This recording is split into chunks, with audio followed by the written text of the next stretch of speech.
Welcome back to Make It Happen Mondays, where we talk about sales, business, entrepreneurship, personal growth, mental health, and everything in between with guests who I truly respect and I think make a positive impact on the world around us. Today's conversation is with Anthony Nava. He's a senior sales development manager at Crunchbase. Anthony has taken a really interesting path to his success and to how he's gotten to where he is today. And I think a lot of this conversation will resonate with a lot of you who might be going through the same thing right now. He majored in molecular biology in college because he thought he might like it, and his parents definitely approved. But like many of us who are forced to decide what they want to be for the rest of their lives at the ripe old age of 18 years old, he realized he didn't want to spend the rest of his life in a pharmacy or staring down a microscope. That's when he found sales. He went from selling at Target to selling ambulances to eventually finding his way into the tech world and catching his stride at Greenhouse Technology. Now, unfortunately, COVID hit and he was laid off like so many others.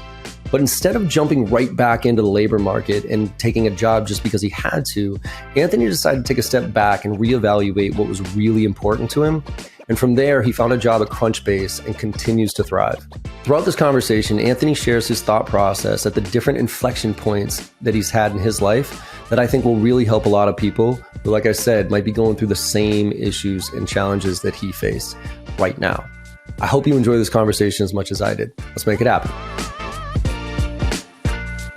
What's happening, Make It Happen family? Big shout out to our partners today, Gong, Vidyard, and Chili Piper. Gong's data is more than valuable. It's cornerstone in any organization looking to collect the data that's going to tell them where they can improve and where they need to spend their time making changes. Vidyard makes it easy for people to use videos anywhere. No matter whether you're sending videos in email or on social media, posting them somewhere, or sending them in a DM, Vidyard has got you covered. Our friends at Chili Piper are so much fun to be around. They make it easy for people to get on your calendar. And every sales rep has got to have this function locked in. It's one of the most important things we can do as a seller. How can I get you on my calendar easily? Chili Piper can make that happen for you. Be sure that you're checking out all these great tools. And now let's pass it over to John to find out who's joining him today. See you soon, everybody. Anthony Nava, what's going on, brother? How you doing? Doing great. John, it's actually been crazy, man. Last time I talked to you, 2020, you were helping us with our SKO, setting us up for agile selling. A year and 50 million Series D later, we're here, man. So first off, full circle. Secondly, DJed event on Saturday. And a lot of Bruin fans came in after they whooped the Sharks. So As much as I hated that, they were the funnest crowd I've ever DJed for. So hats off to y'all for being a great fan base. There you go. Yeah, Boston travels well, man. Boston travels well. We're pretty obnoxious, but we're also pretty goddamn fun too. So deep. Yeah, so I appreciate that, man. Yeah, and I can't stand it also when they play on the West Coast because they start the games at 10:30 and it kills me. I ain't staying up until 2:00 in the morning watching hockey. Sorry, But right now, I got the Bees and the Celtics right now as top in the league in both ends. And my Patriots are obviously struggling, but I'll take the Celtics all day long. Hey, man, as long as there's opportunity, man. Boston's a winning city, too. That's one place that it's not bad to be a sports fan there. No, we've been gluttonous for the past 20 years, man, and I'm loving every minute of it. So, but let's get into it, Anthony. I mean, one of the things that we was kind of the impetus for this call is the economy that we're going into, a lot of people getting laid off, and kind of your story about what happened to you and you getting laid off kind of come COVID time and how you reframed your thought process and where you are today. So, the goal of today is really to give people some insights into kind of how they should be looking at their career, what they should be looking at right now, if they're at a company but a little afraid they're going to get laid off, or if they're looking for a job right now. So why don't you, Anthony, give us a little bit of your background here. Talk to us how we got here, and then we'll talk us where we're going, all right? Yeah, I'd love to. So I've been selling for 10 years. Since I was in college, I was working at Wells Fargo Bank as a teller, became a banker, Target, selling on the sales floor. I even sold ambulances. And then it wasn't until I broke into tech that I realized how awesome it is to be in this type of culture and a passion for it, because I actually graduated with a master's in molecular biology. And originally I wanted to be a pharmacist. And at some point you realize that what you're good at and what you enjoy is what's really going to dictate how you're going to have a quality of life. So during that crossroad, I found out sales is what I wanted to do. broke into the scene, worked for a company called Aspire IQ that started selling social media and influencer marketing platform, moved to Denver, grew a team out there, was lucky enough to, double the team there and live out in Denver. And then during Denver, that's when I started working at a company called Greenhouse. And at that time, Greenhouse poached me. They were telling me that they're going to fly me out to New York, do a training, amazing company, amazing culture. I thought when I got hired there, this is it. I'm set. I found the company that I want to do. COVID came in and just smacked me right in the face and said, nope, that's not going to happen. And from my 2 months at Greenhouse, during COVID, that's when I was laid off.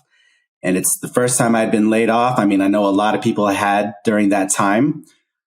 But when it happened, it was really that time where I was saying, you know what? As much as I had this goal and plan set in mind for me, I know that this is leading into a direction that's going to be something deeper and more meaningful down the road. So when that happened, first off, shout out to the entire staff over at Greenhouse. They were so supportive. They had a Slack channel. They were reaching out to people, letting you know about the job openings and personal recommendations for people, and adding each other on LinkedIn to just share like, hey, this is someone I know that's hiring. I think you'd be a great fit. Nice. But from that time, I did a couple of things. One is I really wanted to evaluate what is it that I want to be focusing on for this next year? What is it that I want in my next company that's going to make me feel the same feeling I had when I initially joined Greenhouse? And then secondly, outside the professional career, what is it that's also going to make me happy besides a successful professional career? And that's when I really honed in on DJing, started doing that during the pandemic because clubs were closed down. Yep. So I had to entertain the audience and the masses somehow. And within that time, during those 6 months, finding the right company, talking to the right people, figuring out what it is that's going to make me happy in the next step, I was very fortunate enough to land a few job offers when it came down to it. I think for me, what I considered the most important thing, like the top 3 things that led me to determine like this is going to be a good company for me, was number 1, what's the product? Is it something that, you believe in, it's going to make an impact, it is going to change the game? I think secondly, what's the culture like? How are they viewing employees first? What's their mission statement? What's the values that they have? Quick research on that goes a long way. And lastly, the biggest thing for me is what's leadership like? Are they transparent? Are they talking positively about their team, their product, their culture? Are they really driving home what their company is about and a lot of what they're talking about? And those were the key things that I was looking for. And as you interview with people, you find that out a lot. Like, I think a lot of people don't realize that it's not just them interviewing you to see if you're a fit for that role. It's you interviewing them to make sure that this is the right company and even the right manager for you. And I really got that with Crunchbase. I spoke to everyone and it just felt very natural talking to everyone there. I knew that if I got in there, they're really supportive, especially during the time of, being laid off and off the pandemic.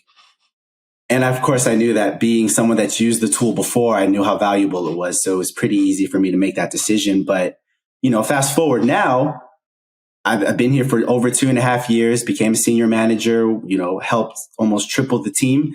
And all of that happened because I really took my time. I was unemployed for 6 months. Damn. And, at the time, it is scary, right? You don't know when's the next time you're going to eat, and especially adding in COVID and everything. But at the same time, too, you got to trust that process. Yeah. Like jumping into something that you're not happy for is going to cause an impact. Yeah, ask you, Anthony, how old are you right now? I'm 33. Damn, fucking young kid. So you were around 30 when you kind of had this take a step back, little shock there, right? Right. There's 2 inflection points that I want to talk to you about. One is the inflection point of you realizing that molecular biology was not your thing and that you wanted to get into sales. And then the other is when you took that step back after you got let go and started to reevaluate what was really important to you. So I want to start with the one earlier, though, because I think this is this is something that so many people, and I am inherently frustrated with. I wrote a blog post a long time ago called "Stop Doing What You're Supposed to Do," right? Because a lot of us go through the motions, and we don't know any better when we're kids. You know what I mean? Like, you're supposed to go to college, you're supposed to get a job, you're supposed to get married, you're supposed to have kids, you're supposed to buy a house, right? But I've always found it kind of insane that we ask kids at 18 years old what they want to be for the rest of their life when they've never even, when we don't even know what life is. And so walk me through, like, why, first of all, molecular biology, right? Because you want to be a pharmacist. Like, what was that driver? And was that a like, ooh, I want to be, or I guess this is what I want to be? And then when was it, in college or was it after college, was the realization that this just ain't it? Like, this doesn't, like, I thought this was it, but this ain't it. And then what brought you to sales? So walk me through that first, I want to be a molecular, that, to I don't know, to sales. Let's talk about that first. Yeah. So being a Filipino Mexican American, I was told the only way you're successful is if you have a good job. And to some extent that is true, but a good job at the time was a doctor, a nurse, an accountant. Like, that was considered what was successful. So got in there. Again, at 17, when they were like in high school, hey, what school do you want to apply to and what major do you want to be in? I had no idea. Came in undeclared. I thought engineering was good because, of course, mom's like, hey, you got to make that money. I'm looking for, a new car, when you finish. So find a good job. Did that. Absolutely could not do math or physics for the life of me. And I said, well, you know what? I think I have some strong suits within that. So a lot of people usually have, science courses taken into that. So decided to do science, did some research, met some friends, and a lot of people were trying to be doctors and a few of them were being pharmacists. And I said, you know what? I think being a pharmacist is something that I think I could do. After, working at Target. And that's important, by the way, for people listening. There's I want to do this because I am passionate about it versus I think I could do this. Like, and that's, and if, for those of you listening right now, if you're in college or if you're out there and you're like, I think I could do this, think again. Think again. We're going to get back to Anthony, what you now the other inflection point, but keep going on that one, because I think that's such an important thing that most kids are like, all right, I did the same thing with you. I went from, like, my first major was art because I was like, I was the best artist in my little town of 12,000 people in my graduating class of 120 kids. And then I got into University of Maryland and I sat down next to like actual artists and I had a heart attack. I was like, holy shit, I ain't that good. And I was like, well, engineering, my dad's an engineer. I'm good at math. So let me try that. Got smoked with calculus. Then I was like, oh, biology. I like science, and then failed out immediately, like failed my bio class, like literally first test. And I ended up in marketing because it was like, okay, I guess like this is kind of easy to do. I can get into the class, whatever. So, so we kind of evolved to it, right? But you then kind of said, all right, well, I think I can do this. Now, where'd you go from there? So I did it. I took courses. I graduated with it. And as I mentioned before, I've been doing sales the whole time. College doesn't pay for itself. At 17, I was financially independent. My parents said, find a way, you'll make it happen. And we did. Shout out to them for pushing me to do that. So I was working, and at the time I was a sales floor team leader at Target. I just opened up the first Target Express in San Francisco, and that Target Express had a pharmaceutical department. So just fresh out of college, still trying to find a job in molecular biology because I'm still applying for pharmacy school. Mm-hmm. Talked to the pharmacist there and said, hey, this is something I want to do. I'd love to shadow you. And after shadowing them, and hats off to any pharmacist, I, for the life of me, could not do that for the rest of my life. Like, it was just, it didn't seem, it just wasn't as engaging as I'd like it to be. You're pretty much by yourself most of the time, or just, working with the text and filling prescriptions. And I knew that, plus I had an internship doing cancer research, and I was behind a microscope for, 40 hours a week by myself. Like, that drives a person crazy. Yeah. So at that point, it hadn't hit me yet, but I knew that I didn't want to be a pharmacist. And I said, well, I already graduated with a degree. I do want to make the most use of it. So let me figure out, let me figure this out. Let's see what we can do here. So I applied for a master's program for molecular biology because I'd spoken to my previous professor and they were telling me that, hey, you could be a director. Usually they require a master's. So here's a program to look into. And again, college is expensive. They do not make that cheaper as time goes on. You know, that is something that's always going to go up. So I knew that even my jobs at the time, even if it was a full-time 40 hours, it just wasn't enough. So I talked to a colleague over at Wells Fargo. He broke into tech. I asked him how that experience was, led me to a recruiter, got me into my first company. And once I started working in tech, like, first off, I love the product. I love the team. And I was like, wait a minute, I'm making more than an entry level person that I would have gotten my master's, you know, being a sales development representative. What? Let me ask you real quick. When you said you love the product, was that a conscious thing when you heard about tech and your boy from Wells Fargo was like, yo, you might want to check this out?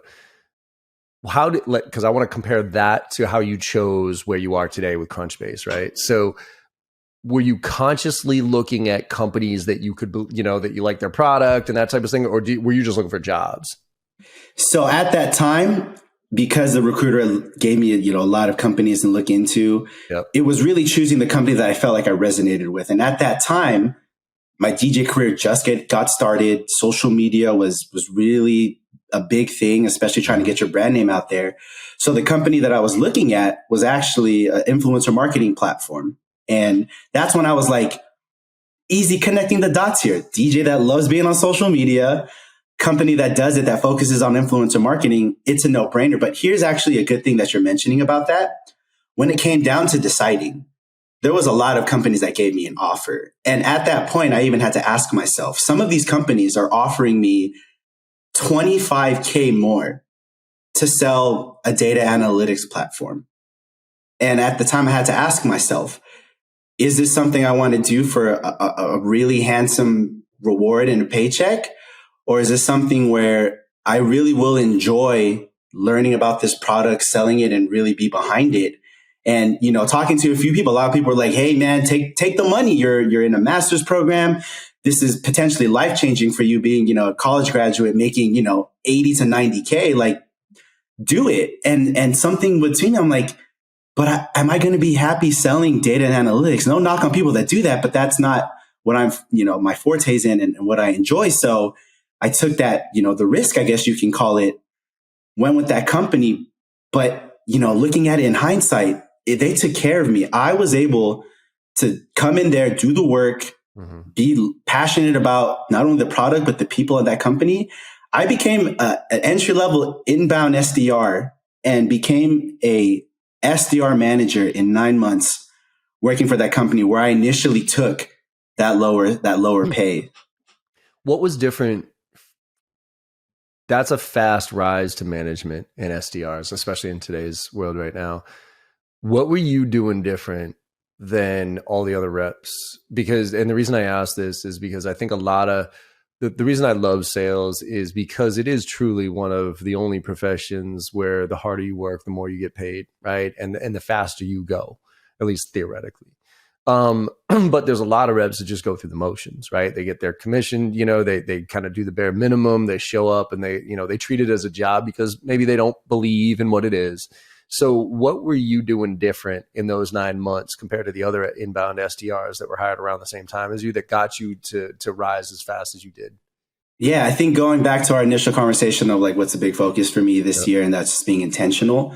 I think that's something that I really carried into myself coming into that role and really being in that company, because for me, I was a little bit older. A lot of the people that were hired there, like, you know, I took some time graduating. I had a lot of fun in college. I was DJing most of the time. What was normally a 4-year plan.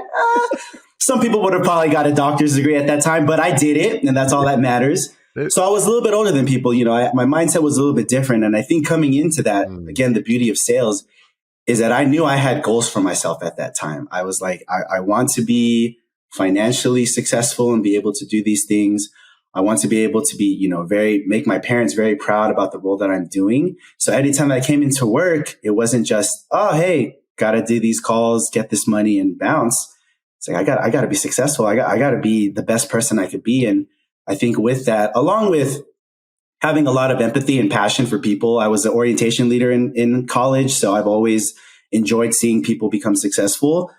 Naturally, helping out team, being collaborative, that just was a strong suit of mine that my manager saw. And you couple that with the drive to just want to be successful and the best rep out there, that's the stuff that really pays in dividends. When you come in out the gates, ready to prove a point, coming in from, I was a target, sales floor leader, now coming into tech, entry level, brand new, got a little chip on my shoulder, you accomplish a lot. And I think that mixed with, a little dash of timing, it made it perfect, for me to have that happen, because I don't want it to make it seem like, hey, this happens all the time. But if you eliminate that factor and just put in the hard work and have the passion for it, when that time comes, my saying always is, you don't have to get ready if you stay ready. And that's how it kind of happened for me, at least in those 9 months.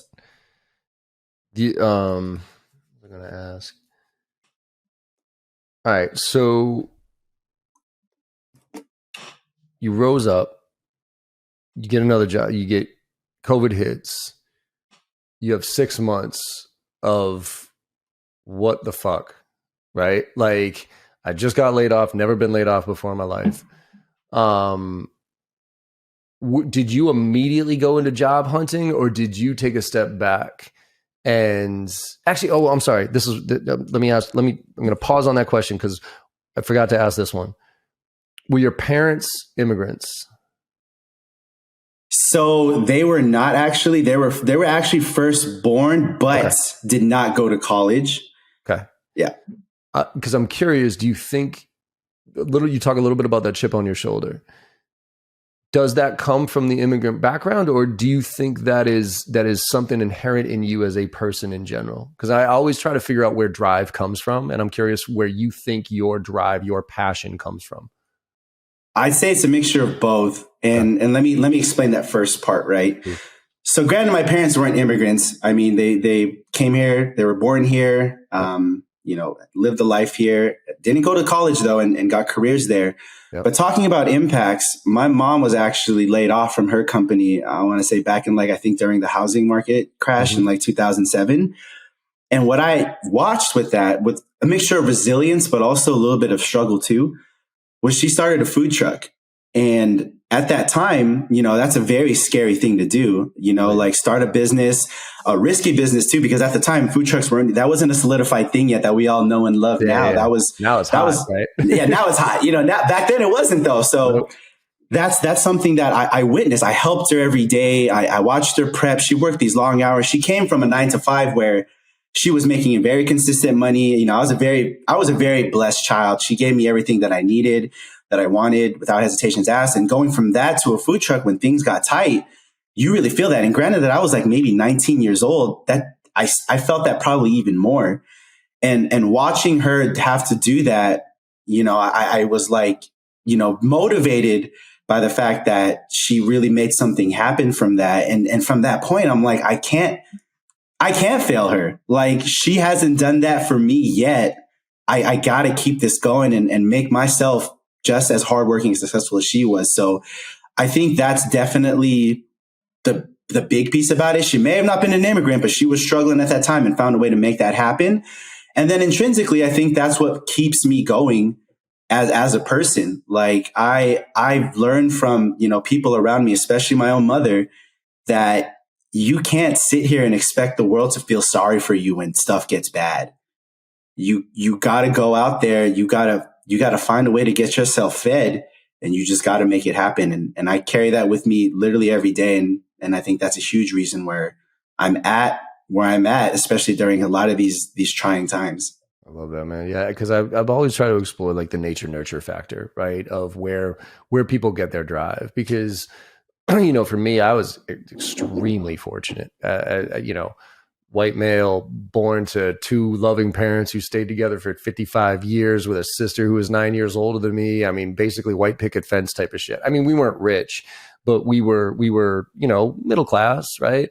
My mom and dad worked hard. So I had a good role models for work ethic. So for me, I don't know if it was I think it's obviously a little bit of both, regardless. It's nature and nurture. But it's always interesting to me because sometimes you come across people who like their parents are just dogs. You know what I mean? Like they don't even get out of bed in the morning, but they're the most driven person. So it's almost the opposite effect. It's like they see how unmotivated their family was. And so they're saying, I'm getting it, right? Whereas other people's have people who motivate them and inspire them like they're, just by leading by example. So I'm just curious. I appreciate you give me that insights. So now let's jump to this other inflection point for you where you get laid off. You got about 6 months, and let's go back to was it an immediate panic? Because I remember I got fired once I'll take that back. I've been fired twice in my life, and the second time it was literally like, oh, what? Like, and it was all of us. Like, the CEO walked in and said, "Get the fuck out! Like, leave! Like, we're shutting down the doors, like today," type of thing. And what happened was everybody else went into survival mode, right? Everybody else was like, "Oh my God, I got to get a job. I got to get healthcare. I can't, blah blah blah."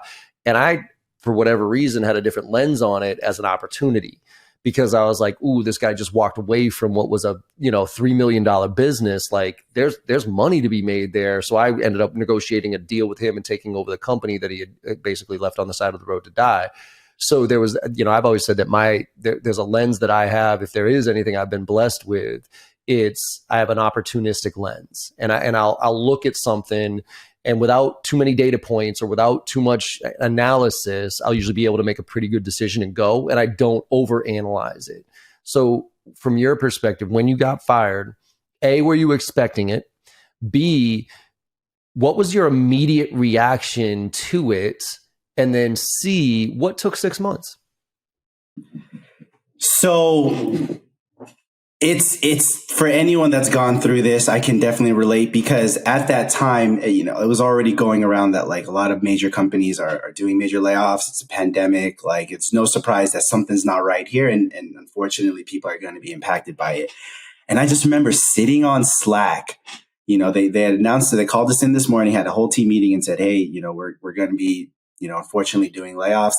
They gave us a chart of how many people are going to be doing it. And sales team was a huge chunk, as, unfortunately it always is. Yeah. And, I'm excited to talk a little bit more about how people can be successful despite that statistic.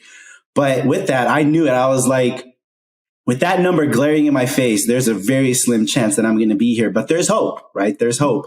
And slowly you just see the Slacks deactivate happen. And then a calendar invite gets added and you cross your fingers and hope that it's good news.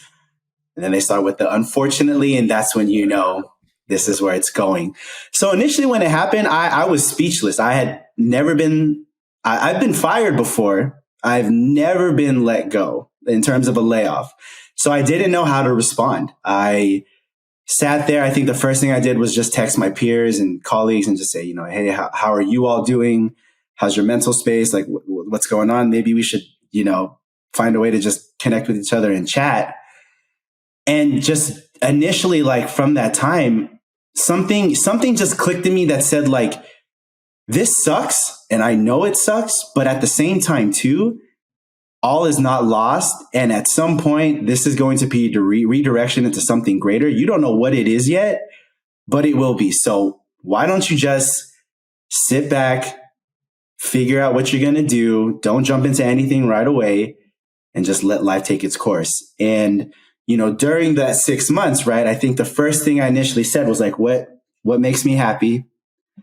Pointed to the turntables. I'm like, this does. So let me spend some time just building social media, making mixes. Like, let me just use my creative outlet to be my person and figure things out. So first thing I did, got on, started doing live streaming, started, recording a lot of stuff, my other side of the business, which is my DJing career. And that actually proved to be a huge motivator. I grew a huge following from that because everyone's on their phone and everyone's not going to the club. And that for me was really motivating because I was like, okay, people are liking the mixes, they're loving the DJing stuff, they're loving what I love to do. I think it's time now to kind of take a step into the professional world and figure things out. So that's when, I talked to a few people, spoke to different, companies, and like I talked about earlier, just did some research to make sure that I figured out whichever is going to be the best company for me is the one that I'm really going to dedicate my time to. Why didn't you lean in on the DJ thing? Like that seemed like it was your passion. You were happy, it made you happy, like you said. Why was there a point where you looked at it and said, how can I make a living doing this? Like from a business standpoint, or did you always look at DJing as your outlet, not necessarily your profession? I think for me personally, it's definitely was more of the outlet for me, and all the monetary benefits from it just happen just really naturally. Yep. I think another thing too about the pandemic, because first and foremost, I'm always about people following their dreams, doing what they need to do to make it happen. And, what you can call the starving artist. Like I really, really commend people for doing that. Another thing I noticed when I saw the pandemic is that it's unforgiving for everybody. And to see a lot of DJs that I knew struggle, go through, having to find a career that they didn't really have any insurance on. That's all they knew. And I think for me, I knew DJing was something that I can do at the same time as my passion. I've always been 40 hours doesn't exist. It's you work until, your body says no. So I always felt like I was able to do the balance of both. So for me, I'm always trying to figure out how can I continue to have multiple streams of income? And rather than letting go of my day job and focusing solely on DJing, I know I can do both. Mm-hmm. I know I can do entirely both. And just at the time of the pandemic, my first thought was that DJing right now is my creative outlet. It's helping me just be sane during these really weird times. And that's how I really viewed it and focused on it then.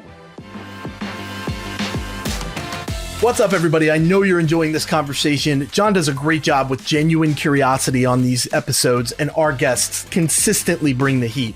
We want to take a moment here and let you know that you've got an opportunity to become better than you were yesterday. And you can do so by gaining access to all of JB Sales' content. All of their training, tips, techniques, tactics, and takeaways can be yours for $1 a day. $365 for the year gets you annual access to everything, including our private Slack channel for members only, which you get access to all of us directly 100% of the time, 24 hours a day. And then at the same time, you're going to get access to our bi-weekly Ask Me Anything sessions, where you can bring real deals to the table and get the help that you need where you need it. This is very, very important.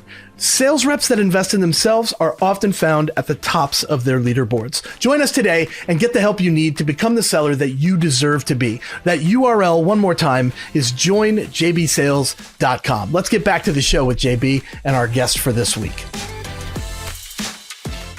Probably some of the worst advice that I've heard my generation and above, give to your generation and below is follow your passion. Okay. Especially at such a young age, right? Because if you're 18, 19, like again, you just don't know what you're really passionate about. Like for me, if I had followed my passion when I was 18, 19, I'd be a stoner artist living on the streets, for crying out loud. You know what I mean? Like but the point is, find your passion, then follow it. And I don't think you really find your passion, like what you're truly, genuinely passionate about, until you try a bunch of shit. You know what I mean? Like you experiment a lot in your 20s and you figure out, I like this, I don't like that, whatever. And then, ooh, there it is. And then it sounds like when, you hit the same groove where when you in your 30s, you kind of pick a lane. You know what I mean? You're like, all right, I'm now going to go all in on this because I'm good at it. And then when you hit my bracket of 40s, now now it's about wealth creation, right? Because now you've put in your 10,000 hours. Now you can really just put the pedal down. And so your criteria, right, for looking at companies, and now that got you landed at Crunchbase, of what's the product, the company values, and then leadership. How do you coach or talk to other people about that lens who are panicking right now and saying, Anthony, look, all well and good, man, about me, finding a job I love and I'm passionate about, but dude, I've been out of work for 2 fucking months right now, man. If I don't get a paycheck, how do you help them figure out, or what advice do you give them to kind of play that short-term, long-term gain there? You know what I mean? Where it's like, long-term, you want something happy that's going to fulfill you and be something you can make income in, but you need money right now and you need a job. And you brought up a great point as far as interviewing, right? I mean, people who need a job to pay the bills, they get interviewed. People who are looking for happiness and fulfillment are interviewing. So what advice do you give to those people out there who are thinking about it, saying, yeah, sounds great, John. You and Anthony always talk about, find your passion and, do what you love and all that. But fuck you, man. I got mortgage to pay. I got bills and I am screwed. I need a goddamn job. Like, how do you help them balance that, or what advice would you give them? Yeah. So the first piece on that of assessing it, right? Everyone has different financial situations, and I recognize that completely. And I think the first piece of advice I'd love to ask people too, because the first thing I ask people is like, what do you like to do? What's your passion? What do you enjoy? And my follow-up is like, can that make you money? Can you turn that to some monetary thing? And a lot of people normally don't think about that. For example, at the time, I was dating someone that was fantastic with Excel, great at creating sheets and had a very like design aesthetic to it. And she wasn't working. The restaurant business, was at the time going through some weird, notions, and people were either just, furloughed or not working. She started an Etsy shop of creating planners. And I had no idea at the time you could make money off of that until she said, I'm going to go create an Etsy shop and create planners for people. And I'm just going to go ahead and sell it. And like, she took what she's good at, put it into something.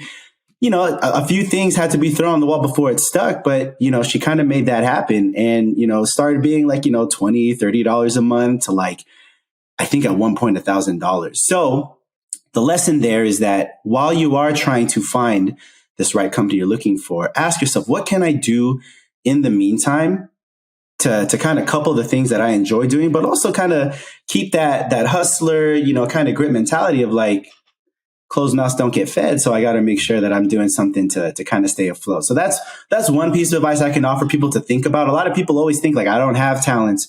There's nothing that I'm good at. Spend some time really thinking about it and trying things. You will never know what will take care of you, especially with social media nowadays. You can literally eat food in front of people and you'll make money off of it. So, right. I think that's the one thing this is why I'm a little sour on college more than I ever have been, because again, my generation, college was the ticket. Like, you needed a college degree to really get a job that would pay you anything remotely close to something that you could use to pay back that college loans and make a living, right? Now, that ain't the price of admission anymore. There's a million ways to make money. And I think so many people have limiting mindsets of, and including myself, by the way, of what they can or could do. And there's, I mean, shit, if you really wanted to right now, you could sign up for Alibaba and Amazon and make a mint. Like, Alibaba usually sells their shit for about a fifth is what Amazon sells it for. So you buy it, you drop ship that shit to Amazon, and you set up your little Amazon store and you make money without even trying. Like, it's just about the application. Why do you think people are still stuck in like an older mentality? Because I talk to some people I know right now, like, who are looking for jobs, and I'm like, have you like looked at like doing an Amazon shop, like an eBay thing? Like, well, nah, yeah, I know you can make money. Well, how do you do it? I'm like, fucking Google it. Like, why do you think that people have the limiting mindset right now with the fact that there are so many options out there? I think there's a couple of things. The first one that comes to mind is a little bit about the personality / the person, right? I think people are scared. Yeah. They're scared to not be successful. They're scared to look stupid. They're scared to just be judged on something. Or maybe if it doesn't work out, they're scared to be seen as a failure. I think that's one thing that a lot of people do. They don't like putting themselves out there. And yeah, we know it's a scary thing.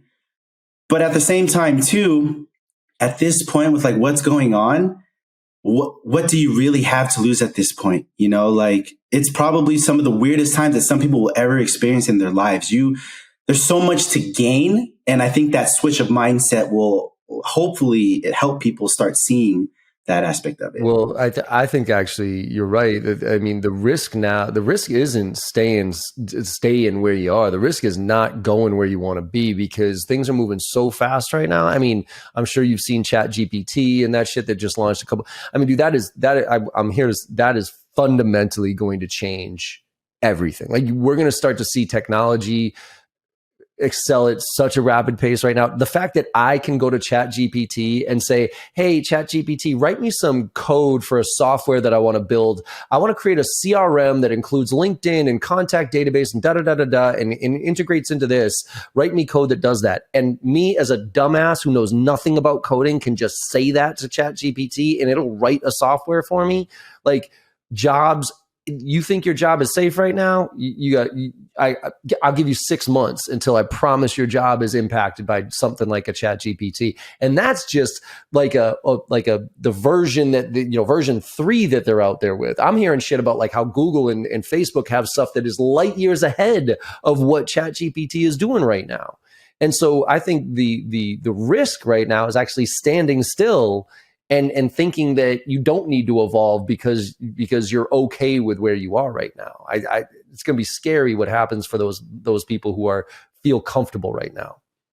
And I love that you said that, because that actually ties into the second piece where I think a lot of people either don't succeed or are afraid to, is they don't embrace technology and social media and what the future, has and what currently is. Because for me personally, like we were talking about, social media, a lot of great things exist out there. Like, shout out to any 11-year-old that 10 years from now is probably going to have their own company without, again, needing a college degree, because all that information is literally in your hand. And I have friends that are like, I hate social media. I hate seeing all this and that and this phony lifestyle that people are living when it's like, wait a minute, there's another side to that coin where you could learn so much about how to learn a skill, about yourself, something that just entertains you, and you can really apply that and make something happen for you. And that to me is a big piece that I think a lot of people don't really embrace, is that you're on your phone all the time.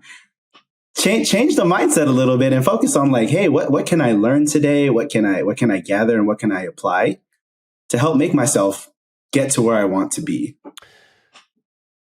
Finishing up, the one topic I want to hit on is related to that, which is, it's bananas that 11-year-old kid right now could start a company, could, leapfrog, where they are today compared to where they could be tomorrow, compared to historically what could have happened, right?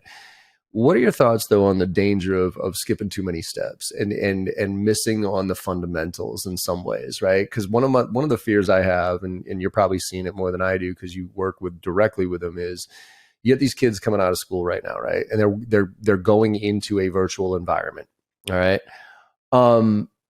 I think that, the amount of learning that I had early in my career, because I was in the office, because I was at networking events, because I was just around other people, you know what I mean? And interacting with a team, not like this, not on Zoom, but in person, right? That gave me a foundation of understanding people, empathy, those type of things. And I feel very blessed that we were one of the last generations, or we were the last generation as Gen Xers to grow up without technology, right? So when technology happened, I'll give you a quick example. Before, like in 98, when I came out of college, right? 99, when I came out of college, networking, like email wasn't really a thing. Cold calling was still it, but networking was where I found all my business, right? So I'd go to networking events, I'd go to networking groups, and I would just grind, right?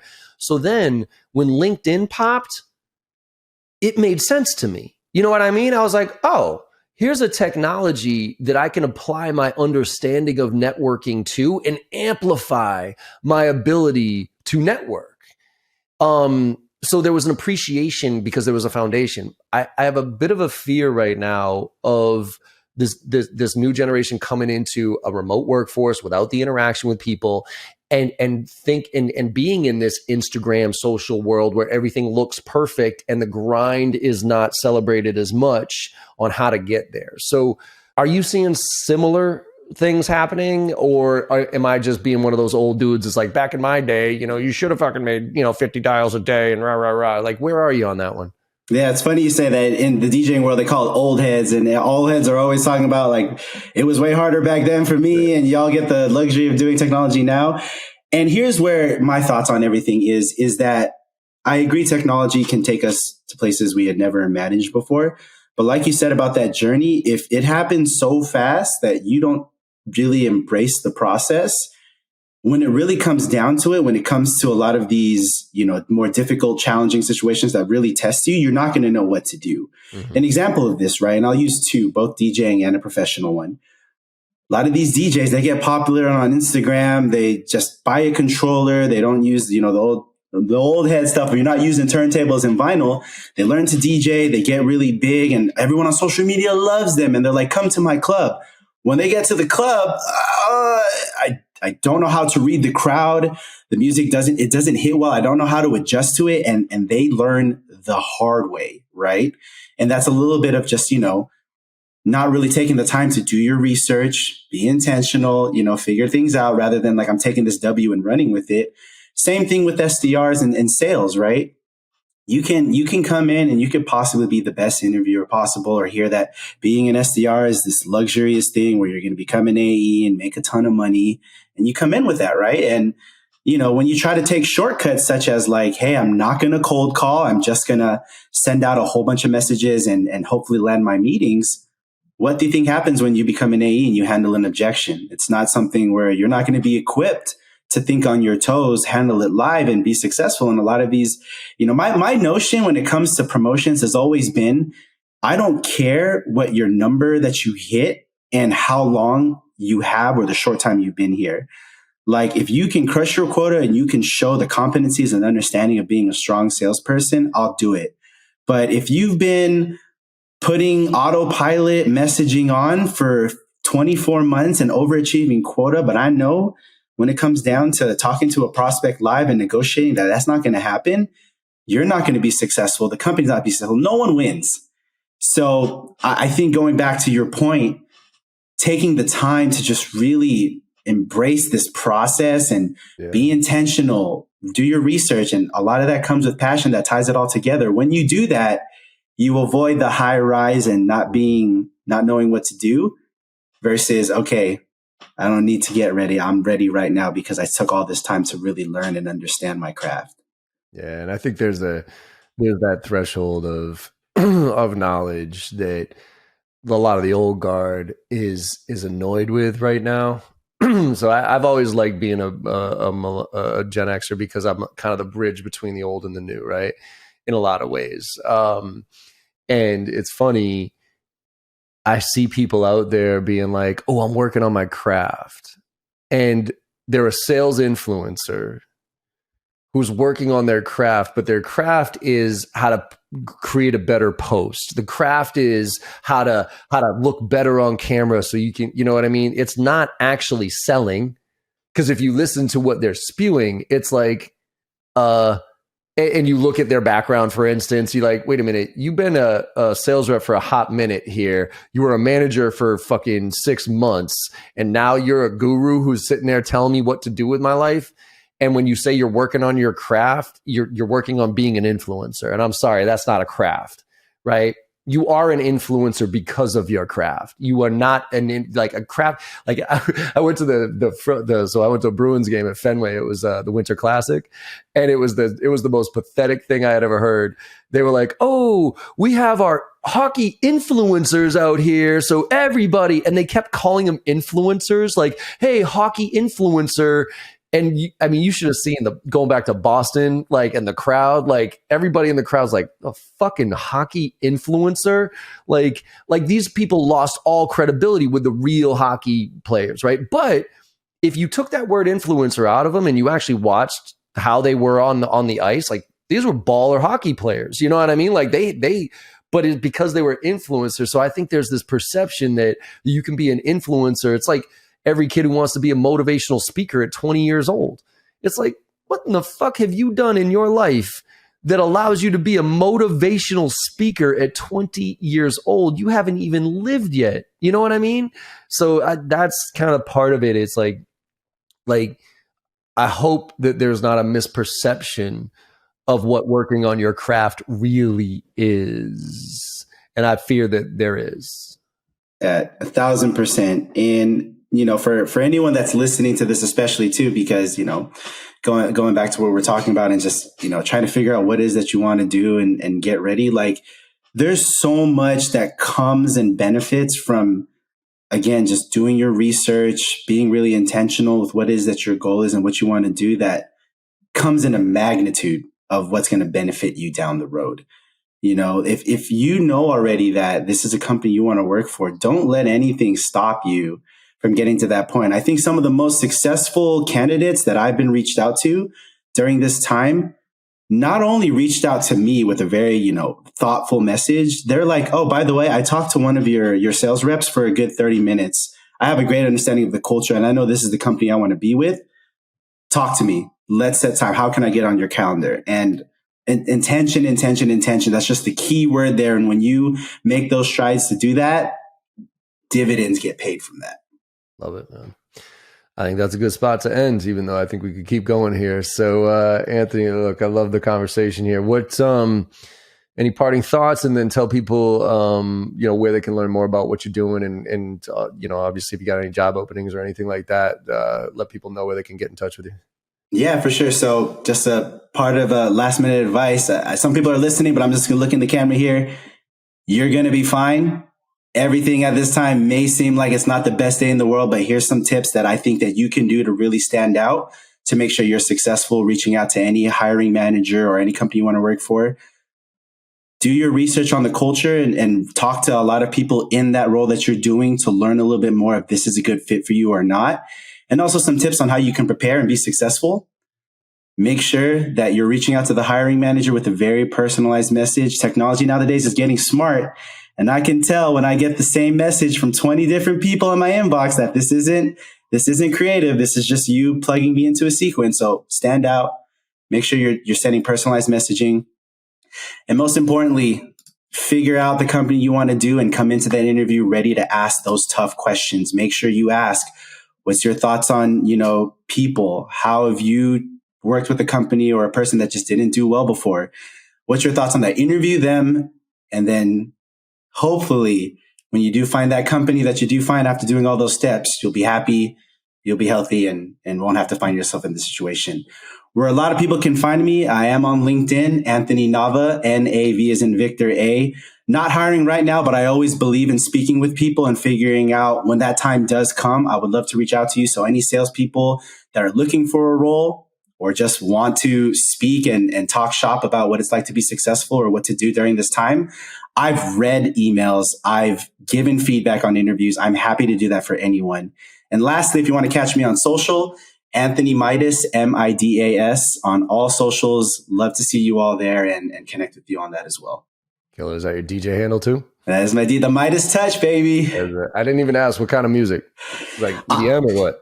Hip hop is like my first true love, so I'll play the new stuff, the throwbacks, the hits. But you know, once in a while, I love to get me into a little rave and throw some electronic music in there. Yeah, I'm a '90s hip hop boy myself, so like I firmly believe that hip hop died with Tupac and Biggie, but I love it. But the EDM stuff, I was like a ripped jeans, beer drinking Budweiser kid. And then I went to a club one day and, you know, had some other influences, if you will. And my eyes got wide the fuck open to EDM. And so I'm all in on those festivals and shit. So maybe I'll see you out there. Yeah. Hey, man, if I ever have a show in Boston, you know, you're the first person I'm hitting up. Better hit me up. Yep. Yeah. We have a Halloween party every year where I get a couple of DJs from Winter Music Festival come up to the house and tear it up. And we got a live saxophone dude who plays live sax with EDM DJs. And we get about, you know, 50, 60 of our friends at our house every year, and it's baller every single time. So I got to keep having fun, man. Love it, man. All right, brother. Well, thank you very much for coming on board here, Anthony. I really appreciate it. Appreciate you too, John. Thanks. And everybody out there listening, hopefully you enjoyed the conversation as much as I did and picked up a few nuggets here or there to help you maybe gain a different perspective and realize that it is going to be okay as long as you keep moving forward here. So like I always say at the end of all my podcasts here, look, go out there and make somebody smile today.